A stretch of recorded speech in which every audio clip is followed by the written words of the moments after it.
For us, it'll always have a legacy. Mm-hmm. That's the beautiful thing about our work, is that those trees, those shrubs, those plants, they're going to be there. Yeah. For the foreseeable future until that dog urinates all over it and kills it all. But we're going to have an image of that site. And I tell you, honestly, one of the best things about it, he was so happy. When he was showing a picture, he was smiling. He felt accomplished. He felt like finally his courtyard matched his beautiful condo.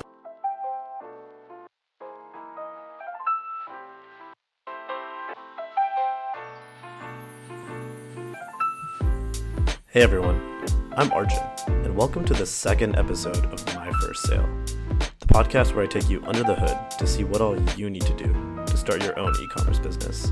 We're going to hear from people who are right in the thick of it, and I'm honored to welcome my second set of guests to the show, Mario Cambardella and Justin Chaddick.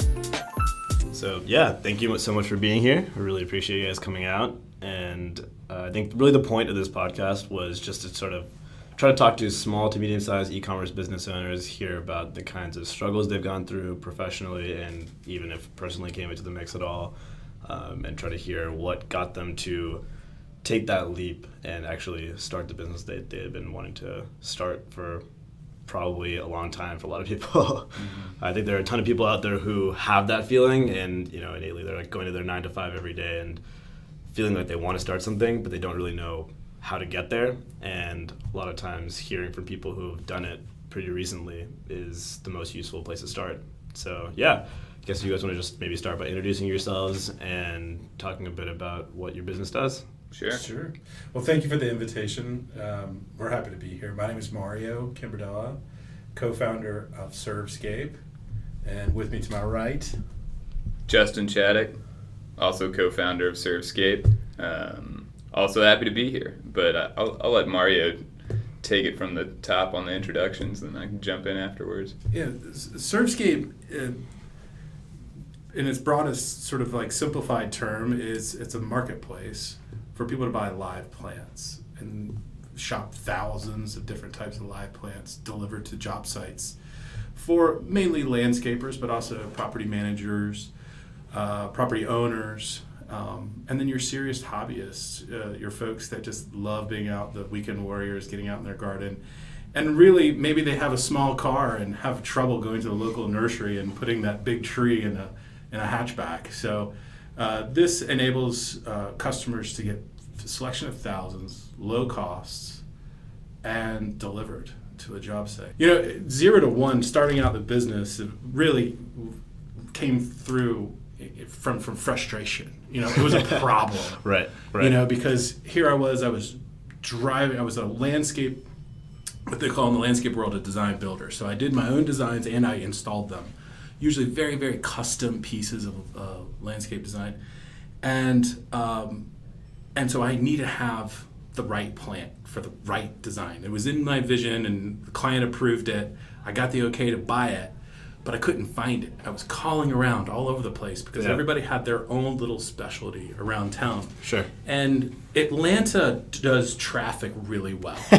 And so but it's really a pain for people that get paid to put plants in the ground, because if they're behind a traffic light, they're not getting paid. Mm-hmm. And so instead of me running around or instead of me calling around, I wanted to build a tool. What if? That's what it started. That good idea started with what if.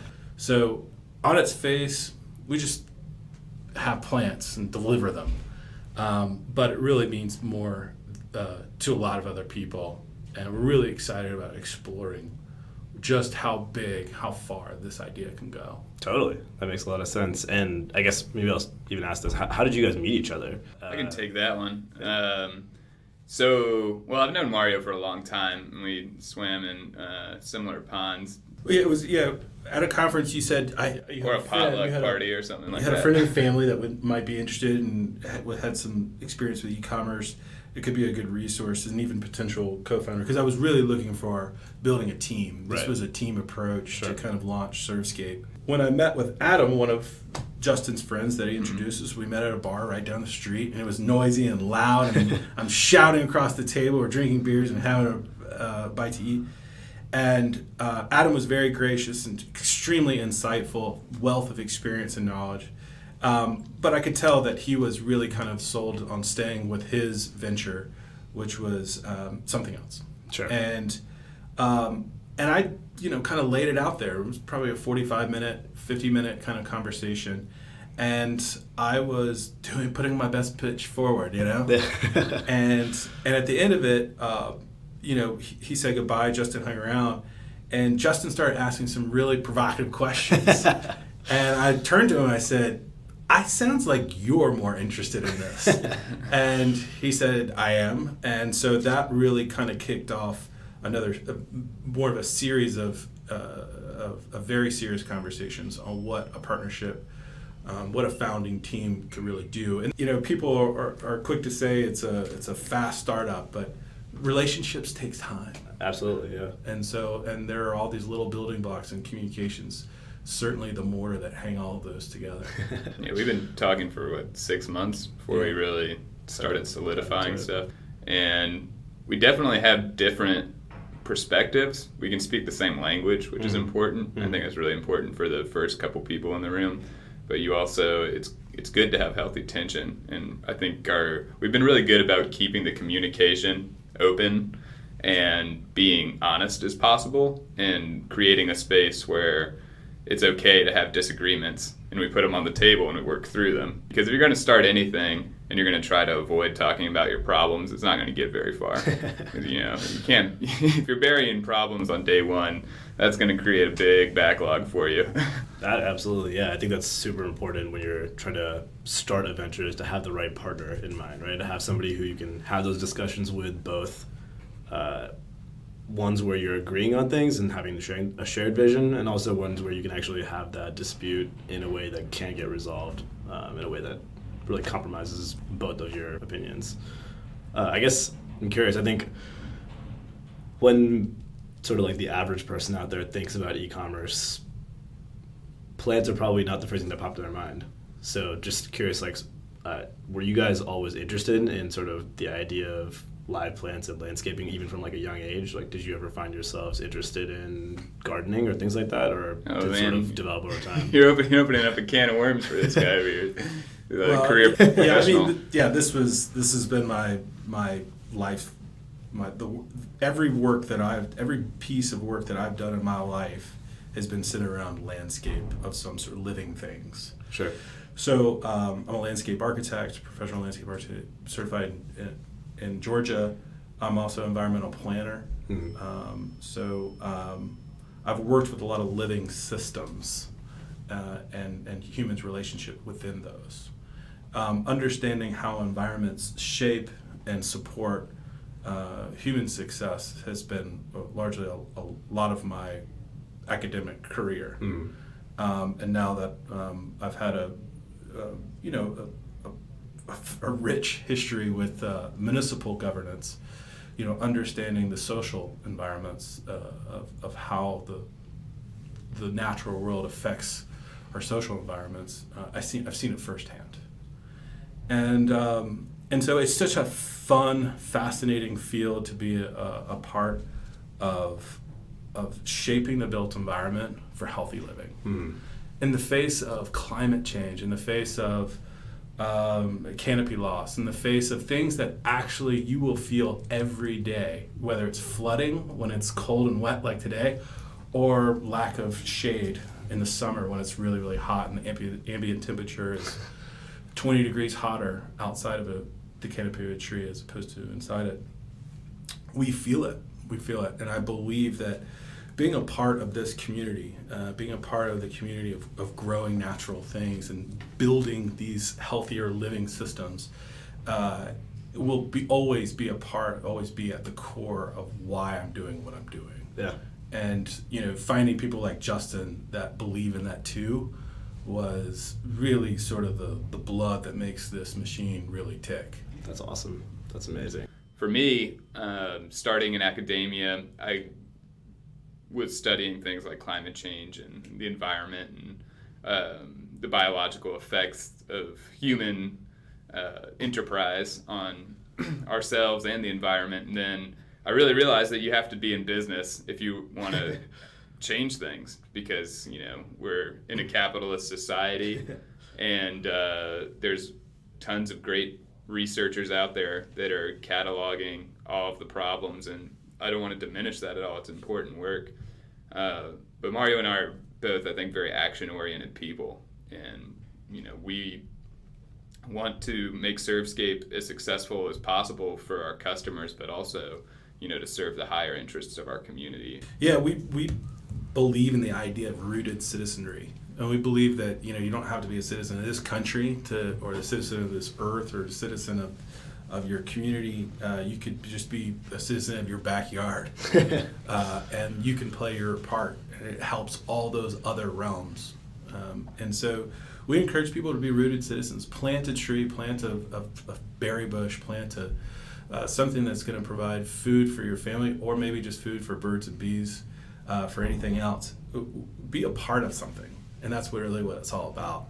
And we think this ServeScape enables that. It enables beautiful and resilient landscapes. Totally. Yeah, I think something I find really interesting is just when, like me, for instance, as a consumer, when I get products, if it's like, say, groceries or something like that, to me, I either get it from the store or I get some kind of delivery. And I very rarely think about how that gets to where I am, even if it's at the store, like presumably some truck is getting it there or something like that. But none of that ever enters my mindset because I just get it in front of me and it's there for me.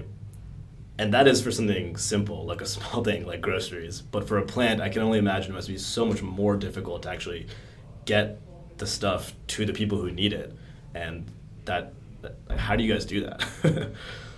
Well, I mean, there's a big supply chain, and it depends on who's growing it. What we're doing at ServeScape is really fostering a relationship with a lot of small independent growers of horticultural plants, specifically within a 2 or 3 hour radius of Atlanta.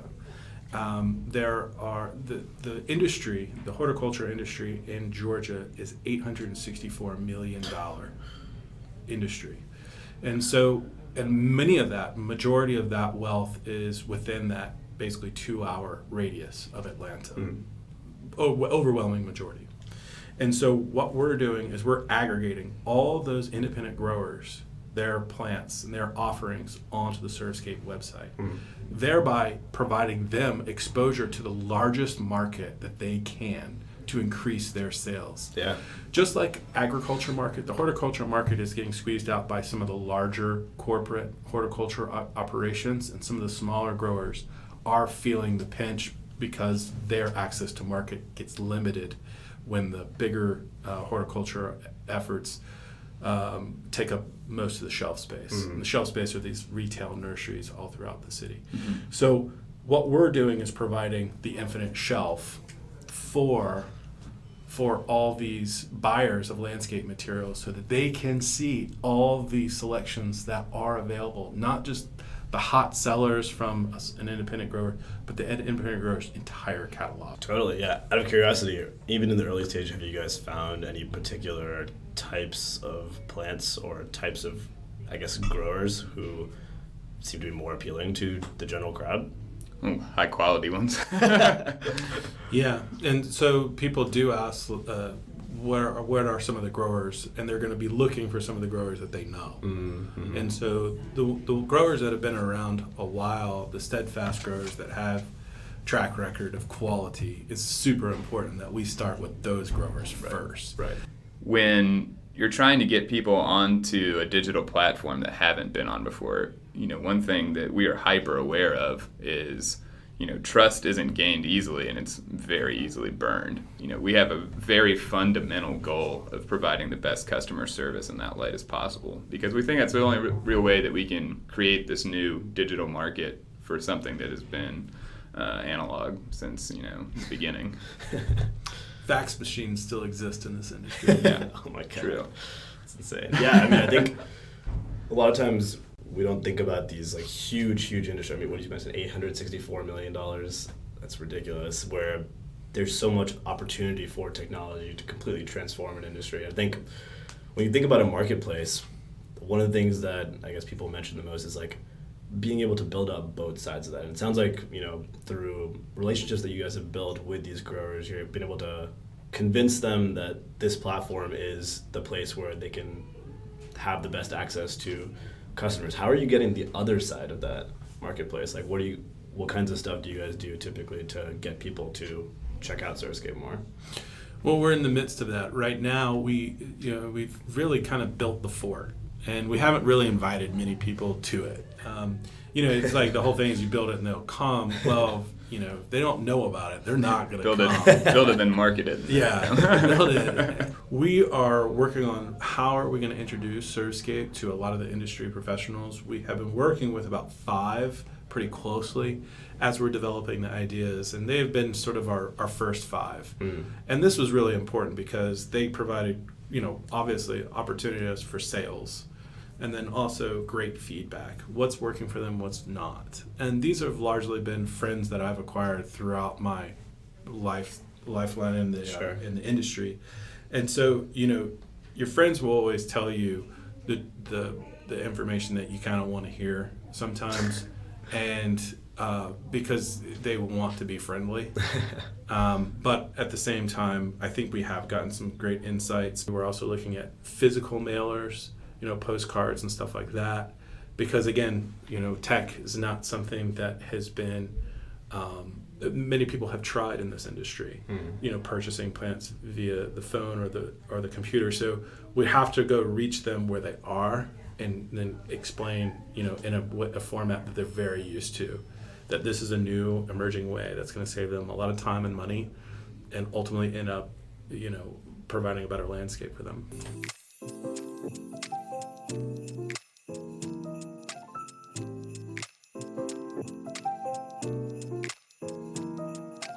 So I guess, as you mentioned, you guys have built the fort, and you guys are pretty close to starting to invite people to it. I guess, what does that timeline look like, and when can people actually expect to start going to ServeScape?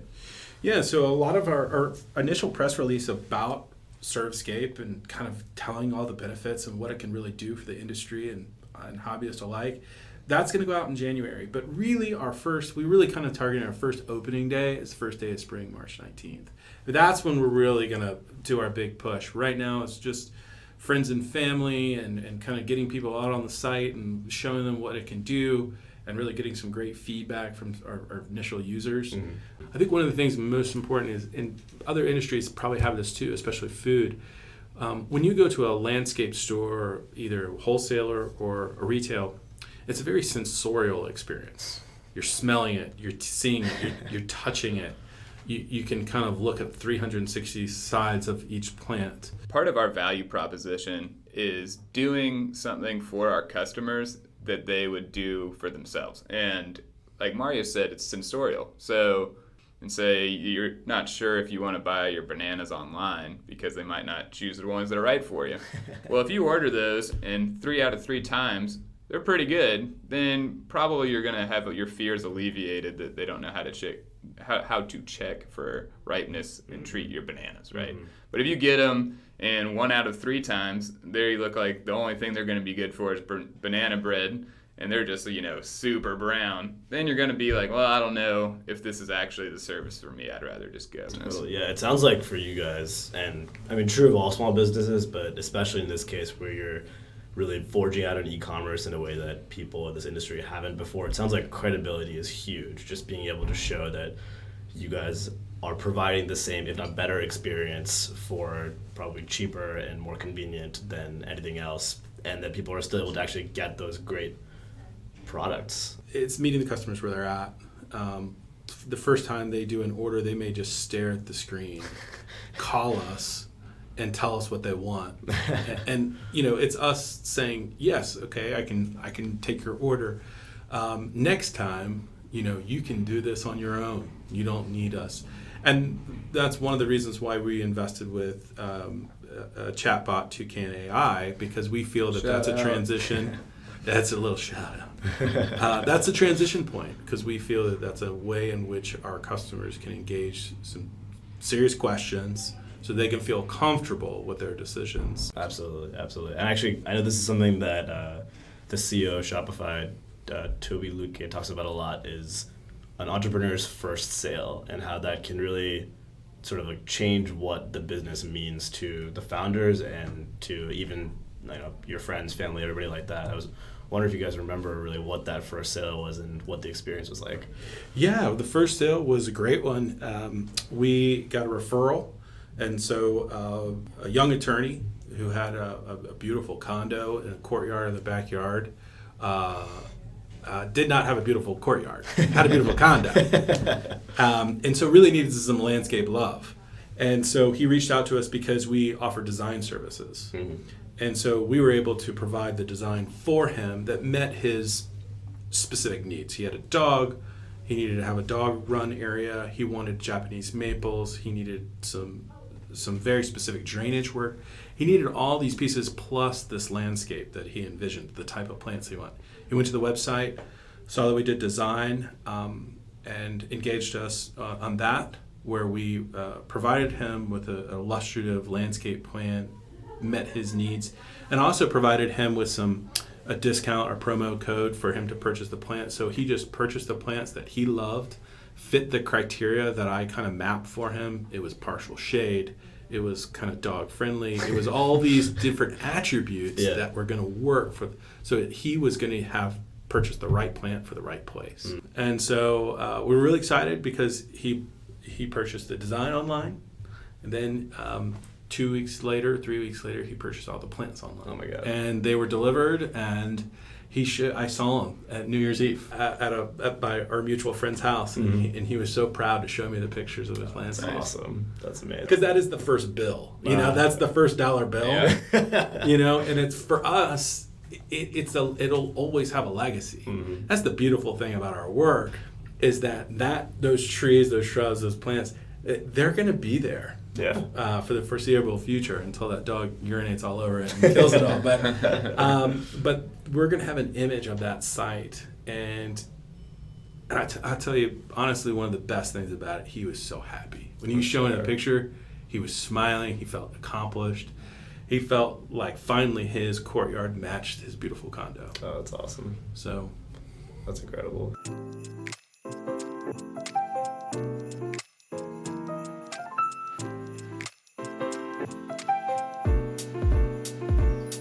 Something else that I think a lot of people think about when they're first starting out a business is, how am I going to pay rent? Like people think about like, okay, I have this normal job and this is allowing me to sustain myself thus far, but like, should I go seek funding? Should I take out a loan? Like, it's like all sorts of different options to be able to make you actually be able to achieve that dream. I guess, what have you guys thought about on that front? Have you use all of funding? them. Yeah. Strike with a weapon at hand. Yeah, use all of them. Yeah. And don't take any more than you need. The answer should be, try it yourself first. Yeah. Always do it the first time out of the gate. And you might fail, and then recognize that you are going to fail when the sinking ship, and then go get the bailout. That's the whole purpose. Because that strengthens you as a person and the ship. Mm-hmm. And then slowly but surely you start adding new layers and fortifying yourself in ways that you couldn't have done it otherwise, if you had just relied on one source of support. Mm-hmm. And you got to know what your objectives are, right? And what it takes to get your goals. For us, we don't have, our business model, we don't have tons and tons of overhead that we have to pour money in. So if, we were starting a manufacturing business, we might have to just raise money just to, release the first product, because we might have some manufacturing costs that are, just going to necessitate that. Totally. So, I think there's the knee-jerk reaction of, I'm starting a company, I got to go raise venture funding. But I would recommend to anyone who's thinking about starting a company to just map out, like, what am I going to use the money for? How much cash is it going to take? If you don't know what cash burn is, figure that out and track it closely and project it out. The map's not the territory, but knowing how much money, or an idea of how much money you're going to need, will kind of materialize, how big the team you're going to need, what kind of funding you're going to have, how much of your company you can realistically keep if you need to raise a lot of funding. Right. So that's a good thing just to map out in the beginning, is trying to figure out what it actually takes to get where you want to go. And like they say, cash is king. You run out of cash, you got a lot of problems. So pay attention to it. And part of that, two things that I think I'd always want to give advice to any kind of person starting out and trying to hit that 0 to 1. Go make the sale like before you have anything. Yeah, good advice. I mean, my first call, when even I had the idea, was calling 5 landscapers and saying, how much business would you do with me if I built this? Yep. And they all gave me a number. And they all came back awesome. and tried it. Wow. They tried it when we had our initial pilot phase last summer. So that gave me great confidence that this was going to work because they all saw it solving a problem from them. Yeah. And at that point, all I had to do was beat my competition to it. Because I knew that if I built the engine or built the machine or whatever you want to call it, that they would use it. Yeah. Super important to keep in mind this really like customer-centric approach. Trying to see that you have customers available before you even go out to try to do something. I think you mentioned, Mario, that you guys had, what was like the top, like first 5 landscapers you talked to before you even started anything. And you said, Give me a number. Yeah, exactly. I think. What is this worth to you?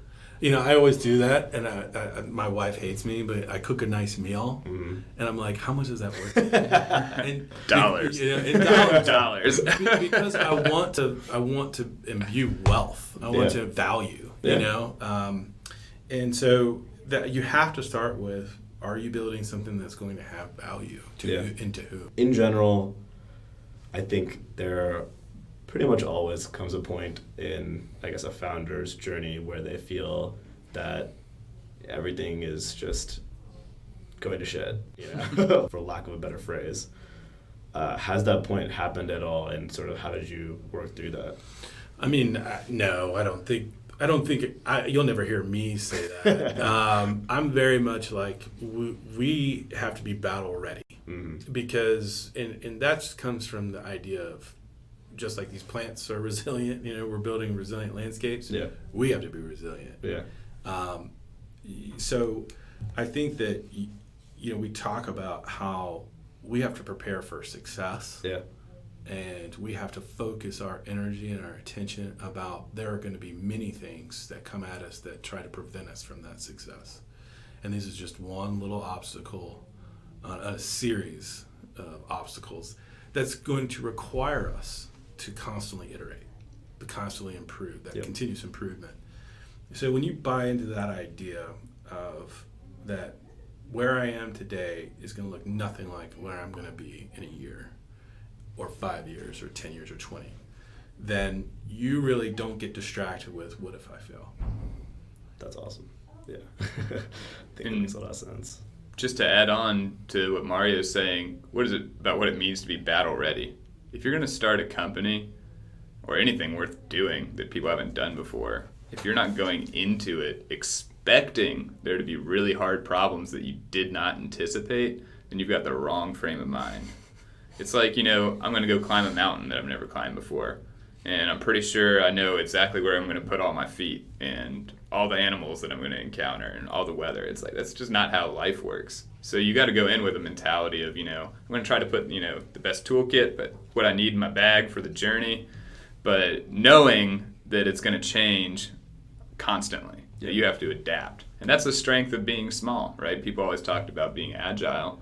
Well, what that really means is you have to be very aware and empathetic about what's going on around you and responsive to that. So that's, I think, when we're putting our ServeScape armor on, we're trying to just get ready for whatever comes at us. And, I'm certain, the only thing I'm certain of really is that we will have a lot of challenges. And, Yeah. Yeah. And that's the fuel. That's the fuel to the fire. That's what makes it fun. Yeah. I mean, I think what I fear most is boredom. I love that mentality. That's awesome. Where do you guys see ServeScape going 5 years from now? It has me going to at the end of a long dock overlooking a bay with a good bucket and a 6-pack of beer. But really, I think more than anything is developing a community that is really going to reach our goal of building some of these beautiful and resilient landscapes all over the country.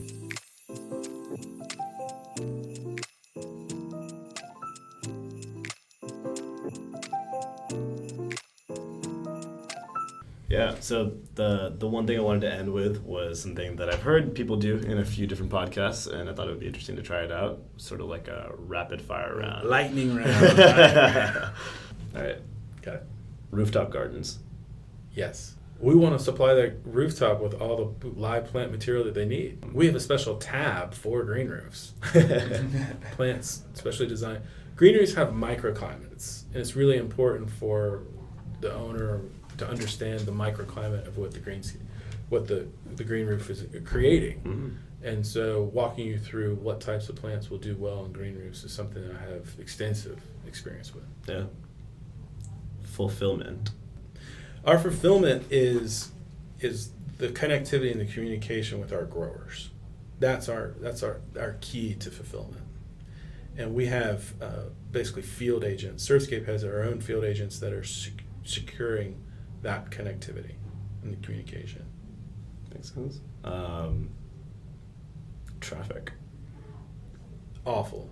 The nice thing is that we, for instance, like let's say your order is to be delivered on Friday, our delivery truck is ready to go Thursday night, and we're up at the crack of dawn and really done before the traffic really hits. Has traffic ever delayed an order to the point where somebody ever made a fuss about it?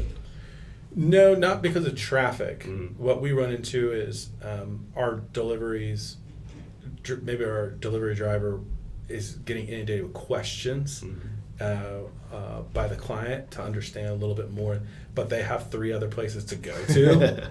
And so that, you really run the tightrope there. That's the balance between customer service and making sure you're good to this customer, but also making sure you're good to the next customer.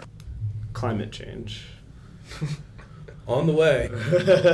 Is real.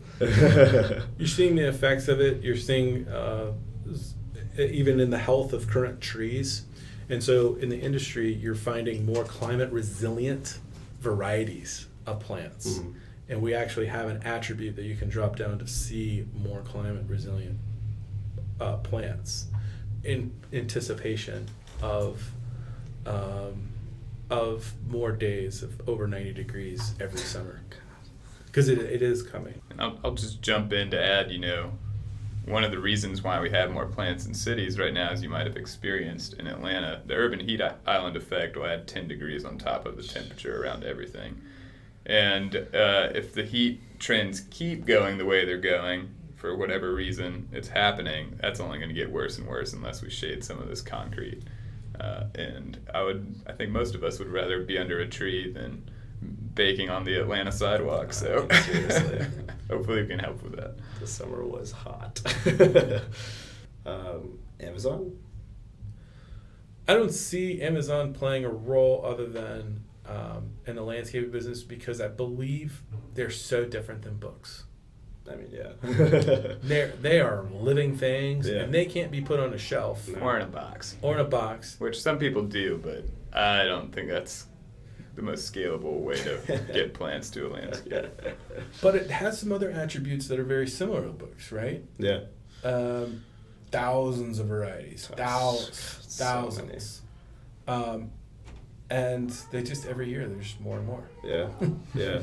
I guess one thing I'm curious about that definitely does have an effect on some e-commerce businesses, not sure if this would be the case with yours, is just having to live up to people's expectations of timing of delivery. That's something that obviously Amazon has really pushed the needle on in terms of, we expect to get stuff in a day, 2 days, something like that. Is that something that's affected you guys a lot? In the business market, no, because it's still so far removed Sure. from everyday retail, sort of e-commerce retail. Mm-hmm. So, but I have seen that a little bit on our retail customers. They want us, why does it take 5 days and not 12 hours? But, I think that generally there's some accommodations for this live plant delivery model. And Yeah. I think that they see this as a really big investment. They're not spending $12 on a widget. They're spending $12,000 on an outdoor living room. And I don't think it's not a bag of groceries. Right. And so if it's too fast, you may even disrupt some of your trust bond, because I liken it to like you're going to buy a car a lot of times. If you're going to just go rent a car, you expect to get it tomorrow. But if you're going to go buy a car, you're going to take some time and you're going to get some research, and you don't want to rush it. Well, on a $10,000 or $12,000 purchase, you don't want to rush it either. Fair enough. How should people find you? www.servescape.net. Awesome. And we're on Facebook, Instagram. Very cool. Yeah. All right. Well, thank you guys so much for being on. Really appreciate it. Thanks for having us. Thanks for having us. Pleasure. It's been a pleasure. Thanks everyone for listening. Feel free to reach out if you have any questions, any suggestions, or if you or someone else you know would like to be on the next episode. And if you're thinking about starting a business, what are you waiting for? Do it already.